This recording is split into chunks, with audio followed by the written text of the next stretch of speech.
మా corporation budget సమావేశం జరిగింది.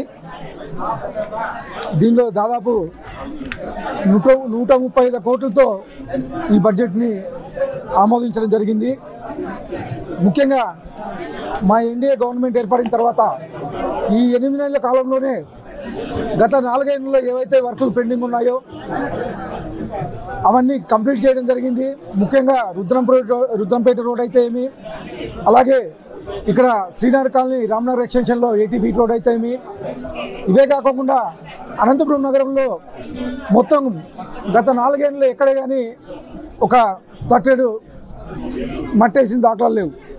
ఏవైతే గుంతలు ఏర్పడినాయో ఆ గుంతలు మొత్తం ఈ 8 నెలల కాలంలో మొత్తం పూడ్చడం జరిగింది. అలాగే ఇక్కడైతే ఏవైతే ముఖ్యంగా సమస్యలు ఉన్నాయో డంపింగ్ యార్డ్ అయితే ఏమి, అలాగే కుక్కల బెడదైతే ఏమి, అలాగే ఆవుల బెడదైతే ఏమి, ఇవన్నీ ఈరోజు కౌన్సిల్ దృష్టికి తీసుకొని రావడం జరిగింది. అవన్నీ వీలైనంత తొందరలోనే, ముఖ్యంగా డంపింగ్ యార్డ్ మా ముఖ్యమంత్రి వర్యులు నారా చంద్రబాబు నాయుడు గారు క్లియర్గా చెప్పడం జరిగింది. అక్టోబర్ 2వ తేదీ లోపల ఎక్కడే కానీ ఒక చిన్న చెత్త కానీ ఒక టన్ను చెత్త కానీ ఎక్కడ కానీ ఉండకూడదని చెప్పేసి క్లియర్గా ఇన్స్ట్రక్షన్ జరిగింది. దానిలో భాగంగా గత వారంలో టెండర్లు కానీ పిలవడం జరిగింది.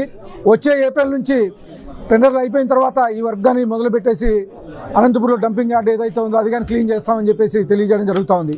ఇవే కాకుండా ముఖ్యంగా మరొక సైడ్ వాల్స్ అవి కానీ ఆల్మోస్ట్ 88 కోట్లతో టెండర్లు ప్రాసెస్లోకి వస్తున్నాయి. అవి కానీ వీలైనంత తొందరగా కంప్లీట్ చేసేసి వచ్చే వర్షాకాలం కల్లా ఈ ప్రక్రియ పూర్తి అవుతుందని చెప్పేసి తెలియజేయడం జరుగుతుంది. ఎందుకంటే వర్షాకాలంలో వస్తే సోమనాథ్ నగర్, రజక్ నగర్ అవన్నీ మనం గతంలో చూసాం, ఇవన్నీ కాలనీలు మునిగిపోయే పరిస్థితి. ఈసారి అలాంటి పరిస్థితి రాకుండా అది కానీ కంప్లీట్ చేస్తామని చెప్పి తెలియజేయడం జరుగుతుంది.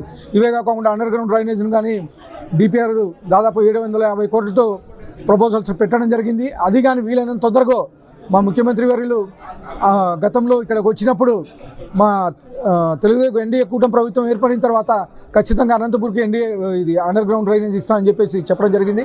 దానిలో భాగంగానే డిపిఆర్లు కానీ ప్రిపేర్ చేయించడం జరిగింది. ఇవి కానీ వీలైనంత తొందరలో అండర్ గ్రౌండ్ డ్రైనేజ్ కానీ కంప్లీట్ చేయించేసి, ఇవే కాకుండా ఇక్కడ గత 4 ఏళ్లలో పార్కులు అయితే ఏమి, తర్వాత డ్రైనేజ్ కాలువలు అయితే ఏమి ఎక్కడే కానీ ఒక చిన్న వర్క్ కానీ చేసిన దాఖలాలు లేవు. ఎందుకంటే పార్కులు వెళ్తే ఎక్కడికి పోయినా కానీ అక్కడ రిపేర్లు ఉన్నాయి, ఇక్కడ రిపేర్లు ఉన్నాయి, కనీసం ఎక్కడే కానీ 4 ఏళ్ళలో మెయింటెనెన్స్ చేసిన దాఖలాలు లేవు. అవి కానీ ఈ కౌన్సిల్లో మా దృష్టికి రావడం జరిగింది. అవి కానీ వీలైన తొందరగా పార్కులు ఇవన్నీ కంప్లీట్ చేసేసి, ఇవే కాకుండా అనంతపురంలో ముఖ్యంగా డ్రైనేజ్ సమస్య ఉంది. అవి కానీ వీలైన తొందరగా ఆల్రెడీ 40 కోట్లతో డ్రైనేజ్లు అయితే ఏమి, తర్వాత రోడ్లు అయితే ఏమి 40 కోట్లతో టెండర్లు పిలవడం జరిగింది. అవి కానీ వచ్చే నెల 1 నుంచి వర్కులు మొదలు పెడతానని చెప్పి తెలియజేస్తూ ఈ అవకాశం ఇచ్చిన అందరికీ ధన్యవాదాలు తెలుపుకుంటున్నాను.